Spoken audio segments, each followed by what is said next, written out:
وسلم نے ایک ایک کام کر کے بتا دیا کہ اس طریقے سے کرنا ہے. تو وہ عالم کو کتاب کا مطلب یہی ہے کہ قرآن کریم کے کس حکم پر کیسے ہوگا وہ نبی اکرم صلی اللہ علیہ وسلم بتائیں گے اپنی امت کو اور نبی اکرم صلی اللہ علیہ وسلم کی بات پوری بتائیں گے.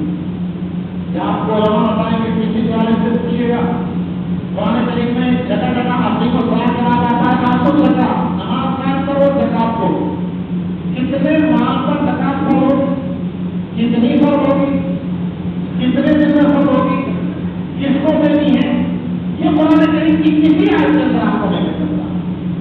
آپ نے علماء کرام سے سنا ہے کہ قرآن تولے کے حساب سے 7.5 تولہ سونا ہو اور قرآن تولے کے حساب سے اگر کسی کے پاس 52 تولہ چاندی ہو یا 52 تولہ چاندی کے برابر کسی کے پاس رقم ہو اور دکان کا تجارت کا سامان ہو تو اس کے اوپر زکات فرض ہوگی. قرآن کریم کی کسی آیت میں کوئی نہیں بتا سکتا کہ کسی قرآن کریم کی آیت میں یہ بتایا گیا ہو کہ زکات کب فرض ہوگی کہ 52 تولہ چاندی یا 200 درہم چاندی ہو یا 20 مثقال سونا ہو. یہ نبی اکرم صلی اللہ علیہ وسلم نے بتایا. یہ مطلب ہے قرآن کریم کو سمجھنا اور قرآن کریم کی تعلیم دینے کا. دیکھو 2 چیزیں ہو گئی. ایک تو ہے قرآن کریم کو پڑھنا سکھانا کہ ہمارے ناظرین اساتذہ پڑھا دیتے ہیں اور حفظ کے اساتذہ حفظ کرا دیتے ہیں. وہ ہے یتلو علیکم آیاتنا کہ تمہارے سامنے ہمارے نبی ہماری آیات کو پڑھ کر کے بتائیں گے. تو تلاوت کرنا یہ اساتذہ سکھا دیتے ہیں چھوٹے بچوں کو نازا پڑھنا حفظ کرنا. اس کے بعد ہے قرآن کریم کی کتاب کا مطلب کیا ہے اور کس آیت میں اللہ تعالیٰ نے کسی چیز کا حکم دیا ہے تو اسے کیسے کرنا ہے. یہ تمام معنی اور وسائل نبی اکرم صلی اللہ علیہ وسلم سے کہیں.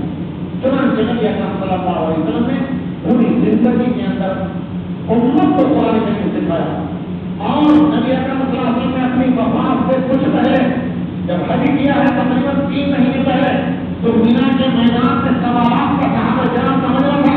سوالات کے مجمع کے بیچ میں تمام لوگوں سے اونٹنی پر کھڑے ہو کر کے بلند آواز سے پوچھا کہ یہ بتاؤ کہ اللہ تعالیٰ نے مجھے ذمہ داری دی تھی اور پوری آواز کا چکا یا نہیں اور میں 3 تمہیں پورا پہنچا چکا یا نہیں.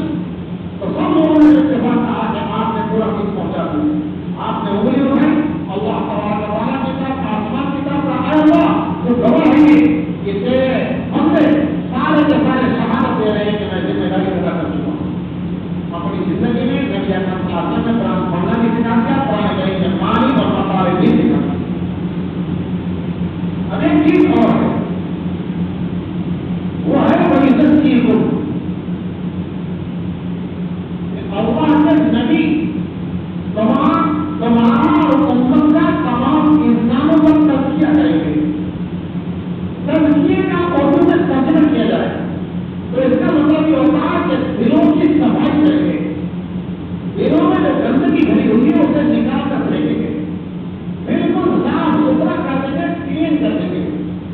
جو گندگی بھری ہوئی ہے جو گناہوں کی عادت پڑی ہوئی ہے اور جو دل کے گناہ ہیں اس دل کے گناہوں کو نکال کر پھینکیں گے. تمہارے دلوں کو ان کو آئینے کے بعد صاف شفاف کر دیں گے. اور دلوں کی صفائی کی ذمہ داری بھی نبی اکرم صلی اللہ علیہ وسلم کی ہے. قرآن کریم میں کہنا کہا گیا وَلَوْ ظَاهِرَ الْإِثْمِ وَبَاطِنَهُ. امت سے خطاب کرتے ہوئے کہا گیا انسانوں سے اللہ تعالیٰ نے کہا کہ لوگوں وَلَوْ ظَاهِرَ الْإِثْمِ وَبَاطِنَهُ. ظاہری جسم سے جو گناہ ہوتے ہیں ان کو بھی چھوڑو اور جو باطن سے اندر سے دل سے نفس سے وہ جو دماغ سے گناہ ہوتے ہیں ان گناہوں کو بھی چھوڑو. تو نبی اکرم صلی اللہ علیہ وسلم کی یہ بتائی ہے کہ جو ظاہری گناہ ہوتے ہیں آزاد جوار سے ہاتھوں سے ہوتے ہیں آنکھوں سے ہوتے ہیں کان سے ہوتے ہیں زبان سے ہوتے ہیں پیر سے گناہ ہوتے ہیں ان گناہوں کو بھی بتائے نبی کہ یہ گناہ ہے ان کو چھوڑنا ہے. اور دل کے جو گناہ ہے ان دل کے گناہوں کو بھی بتانا ہے. نبی اکرم صلی اللہ علیہ وسلم کی ذمہ داری ہے کہ ان دل کے گناہوں کو بھی چھوڑو. دل میں گناہ کیا ہے؟ دل میں تکبر رکھنا اور یہ سمجھنا کہ میں بہت بڑا. دل میں کسی کی جانب سے عداوت اور کینہ اور بغض رکھنا کسی کی طرف سے حسد رکھنا. اللہ نے کسی کو اگر کسی نعمت سے نوازا ہے مان لیجیے آپ کے پڑوس میں کوئی ایسا آدمی ہے اللہ نے اسے مال و دولت سے نوازا ہے آپ دن رات کسی جلن میں رہتے ہیں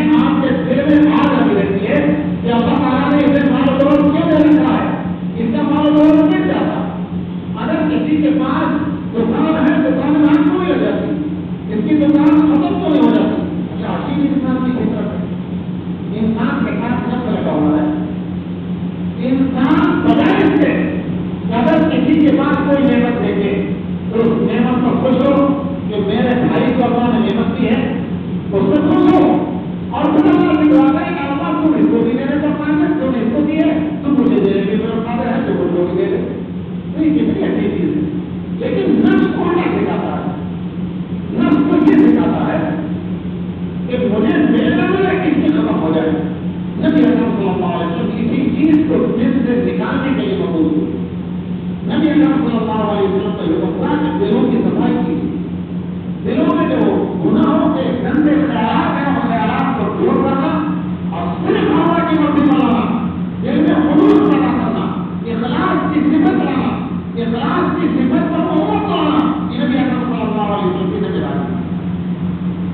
کینہ ختم ہو جائے, حسد ختم ہو جائے, عداوت ختم ہو جائے, خون ختم ہو جائے, تکبر ختم ہو جائے, دل میں برے خیالات ختم ہو جائیں.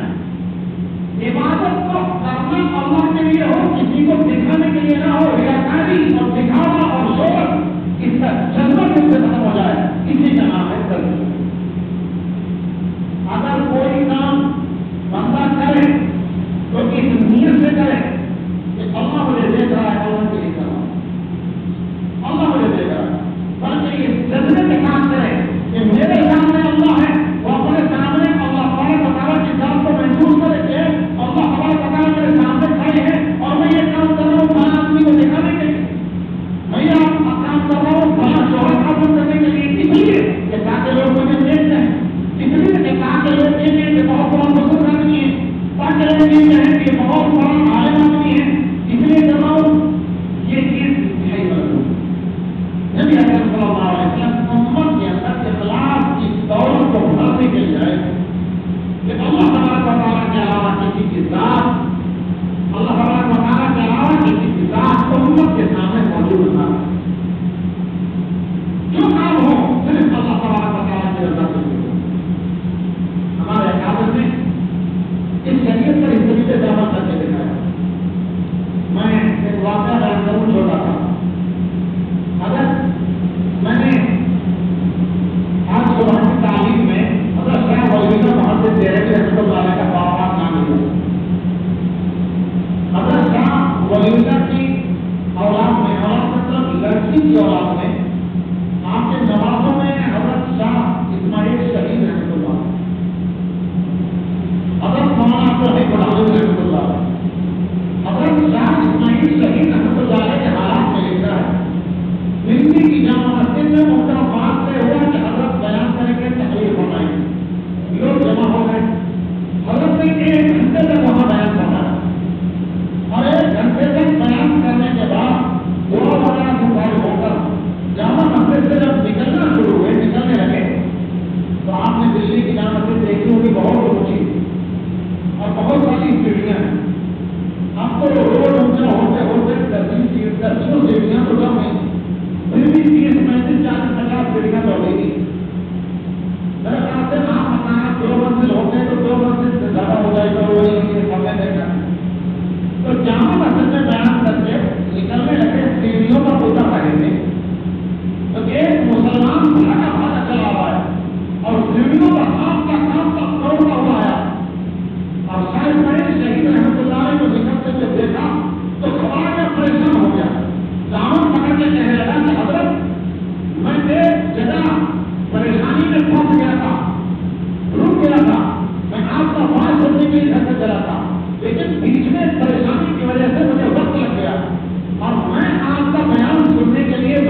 کا کام اور یہ بات اور یہ بیان اللہ کی رضا کے لیے کیا تھا، وہاں بھی اللہ کی رضا کے لیے، یہاں بھی اللہ کی رضا، اس پر بھی ہم کو ثواب ملے گا اور اس پر بھی ثواب ملے گا۔ ہمارے تعلق جنم کے سب سے پہلے ہیڈ ماسٹر اور صدر مدرس گزرے حضرت مولانا محمد یعقوب صاحب نانوتوی رحمۃ اللہ علیہ، جو علماء کرام جانتے ہیں، آپ حضرات تو واقف نہیں ہوں گے کہ ہمارے یہاں حدیث بھی پڑھائی جاتی ہے، قرآن شریف بھی پڑھایا جاتا ہے، تفسیر بھی پڑھائی جاتی ہے، مسائل بھی پڑھائے جاتے ہیں، جیسے فقہ کہا جاتا ہے، اسی میں فن ہوتا ہے منصب اور فلسفہ۔ منصب بھی ہمارے مدرسوں میں پڑھائی جاتی ہے، جسے غالباً لاجی کہا جاتا ہے، کالج یونیورسٹیوں میں زبان میں پتہ نہیں کیا کہا جاتا ہے،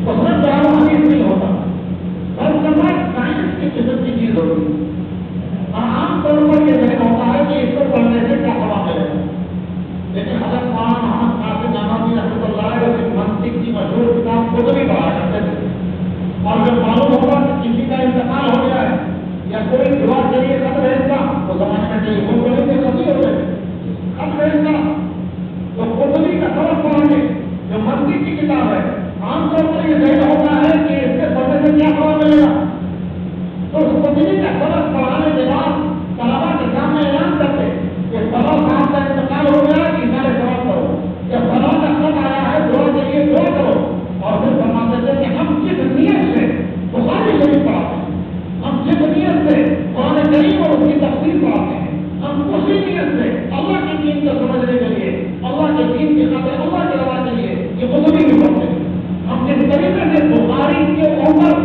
پڑھانے پر اللہ کی جانب سے ثواب کی امید رکھتے ہیں، اسی طریقے سے ہم ثواب کی امید اس قطبی کے پڑھانے پر رکھتے ہیں، اس لیے اس کتاب سے پڑھنے کے بعد جو ہمیں ثواب ملے گا وہ ثواب قرآن کے انتقال ہو گیا قرآن کو پہنچا دو پھر برقرار ہے۔ یہ وہ خلوص ہے، اخلاص ہے کہ دل میں اگر کوئی چیز ہے تو صرف ایک اللہ کے علاوہ، اللہ کے علاوہ کوئی اور چیز ہمارے اندر کے سامنے نہیں۔ نبی اکرم صلی اللہ علیہ وسلم امت کو اسی چیز پر لانے کے لیے آئے تھے، کوئی کام ہو صرف اللہ کی رضا کے لیے ہو، اللہ کے رضا کے علاوہ نہیں ہے۔ برائے حوال کے اندر آپ نے ایک بات کا سنا ہوگا، ایک جنگ کے اندر حضرت علی رضی اللہ تعالیٰ عنہ نے ایک کافر کو، ایک دشمن کو پکڑا، اس سے پہلے حضرت علی کو اسے پکڑ لیا تھا اور بالکل مارنے کے طریقے سے کہا علی تمہیں کون بچائے گا؟ اللہ بچائے گا۔ اللہ نے طاقت دی اور اس کافر کے دل میں روک کر دیا، حضرت علی نے اسے پکڑ کر زمین پر پٹک دیا اور زمین پر پٹک کر کے اس کے سینے پر چڑھ کر کے بیٹھ گئے۔ اس کافر نے کچھ نہ ہو سکا، اسے کچھ نہ ہو سکا، حضرت علی کے اوپر وہ غالب نہ آ سکا، تو اس نے ضرور دیا حضرت علی کے چہرے پر، نیچے پاؤں کا بیٹھا ہوا ہے اور اوپر چلے رہتے ہیں، حضرت علی رضی اللہ تعالیٰ لیٹے رہتے اس نے اوپر چہرے پر ضرور دیا۔ جب حضرت علی رضی اللہ تعالیٰ کے چہرے پر تھوکا، حضرت علی فوراً اس کو چھوڑ کر ایک طرف کھڑے ہو گئے۔ وہ کہاں سے بڑا کہنا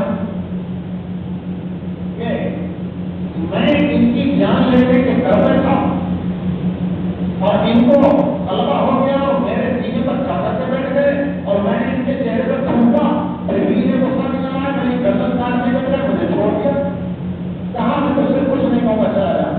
وہ بہانا کہ کہا کہ علی ایک بات تو بتاؤ، اگر میں اس طریقے سے زمانے پر قابو پا لیتا کہ میں تمہارے سینے پر چادر سے بیٹھ جاتا تو میں تو تمہیں کبھی نہیں چھوڑتا، تم نے مجھے کیوں چھوڑ دیا؟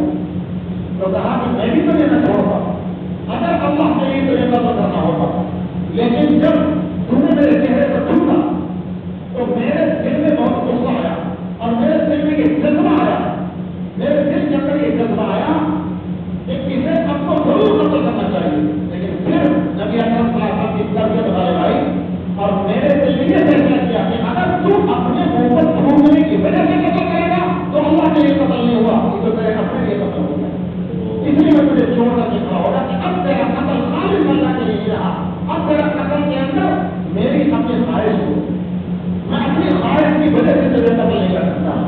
میں یہ بات کر رہا ہوں کہ نبی اکرم صلی اللہ علیہ وسلم کی نصیحت ہے۔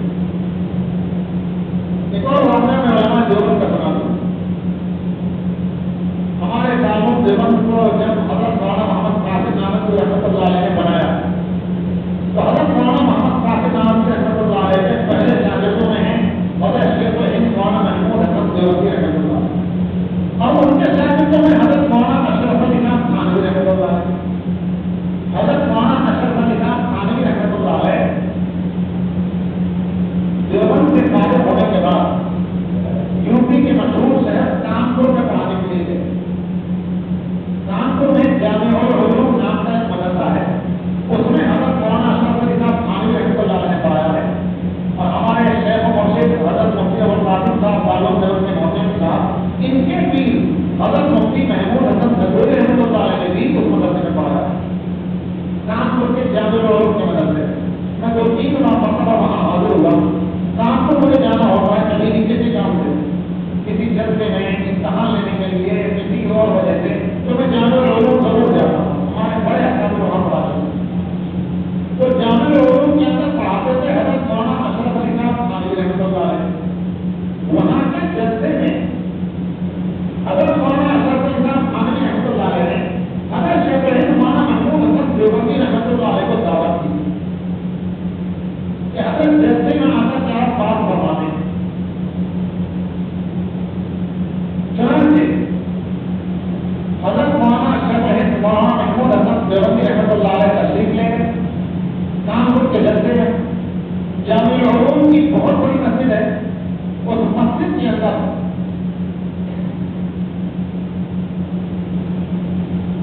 حضرت شیخ الہند مولانا محمود حسن دیوبندی رحمۃ اللہ علیہ بیان فرما رہے ہیں۔ وہاں کچھ علماء تھے جو مسجد اور فلسفے کے بہت ماہر تھے، اور ان کا کہنا یہ تھا کہ دیوبند کے لوگ مسجد اور فلسفے کو نہیں جانتے۔ وہ جونپور کے علاقے سے پڑے ہوئے، سیتاپور کے خیر آباد سے پڑے ہوئے وہ لوگ تھے۔ یہ علماء جانتے ہیں کہ مسجد اور فلسفے کے مرکز رہے ہیں سیتاپور کا خیر آباد اور جونپور کا خیر آباد، وہاں سے وہ رکھے پڑے ہوئے تھے۔ ان کا یہ کہنا تھا کہ دیوبند کے لوگ مسجد اور فلسفہ نہیں جانتے۔ عجیب بات یہ کہ اللہ تعالیٰ کا بیان حضرت شیخ الہند کے دل میں ایسی بات ڈال دی کہ کانپور کے جلسے میں جو بیان کرنے کے لیے بیٹھے تو اس میں صرف دنیا باتیں، خالص کو دنیا باتیں ہوئے گی، اور اسی دوران جلسے کے بیچ میں آپ تقریر فرما رہے تھے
اسلام کی مقام پیدا ہوتا ہے.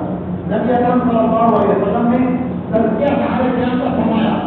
میں ایک حدیث سے مثال پیش کرتا ہوں کہ کس طریقے سے نبی اکرم صلی اللہ علیہ وسلم تزکیہ فرمایا کرتے تھے. تھوڑی سی بات دوبارہ سے پھر دوہرا دوں. سب سے پہلا کام نبی اکرم صلی اللہ علیہ وسلم کا کیا ہے؟ سب سے پہلا کام کیا ہے؟ قرآن کریم کی تلاوت کرنا اور تلاوت کرنا سکھانا. یہ قرآن کریم پڑھنا چاہیے. دوسرا کام کیا ہے؟ قرآن کریم کے معنی اور مسائل کو بتانا، اس سے کیا کیا مسئلے ہیں. تیسرا کام ہے تزکیہ. جیسے تعلیمی کتاب کا مطلب تو یہ ہے جو میں نے آپ کو سمجھایا کہ قرآن کریم میں اقیم الصلاۃ نماز قائم کرو. نماز کیسے پڑھنی ہے نبی اکرم صلی اللہ علیہ وسلم نے بتایا. ایسے ایسے پڑھنی ہے، رکوع کرنا ہے، سجدہ کرنا ہے، قیام کرنا ہے، قیام کرنا ہے. تزکیہ کیسے کرنا ہے، جن کی صفائی کیسے ہوگی، اس کی میں ایک مثال حدیث شریف میں پیش کرنا چاہتا ہوں. مسند احمد حدیث کی کتاب ہے. اس میں مسند احمد میں حضرت ابو امامہ رضی اللہ تعالیٰ عنہ ایک حدیث امام احمد بن حنبل رحمۃ اللہ علیہ نے نقل کی ہے. حضرت ابو امامہ رضی اللہ تعالیٰ عنہ فرماتے ہیں کہ ہم نبی اکرم صلی اللہ علیہ وسلم کے پاس بیٹھے ہوئے تھے. آپ صلی اللہ علیہ وسلم کی مسجد لگی ہوئی تھی اور اس مسجد میں مسجد موجود تھا. بہت سارے صحابہ کرام موجود تھے. ایک نوجوان آیا. توجہ سے سننے کی بات ہے کہ نبی اکرم صلی اللہ علیہ وسلم دل کی صفائی کیسے کرتے، کیسے سمجھاتے ہیں آنے والے آدمی. جیسے کہ ایک نوجوان آیا اور ایک نوجوان نے آ کر کے وہیں مسجد کے کنارے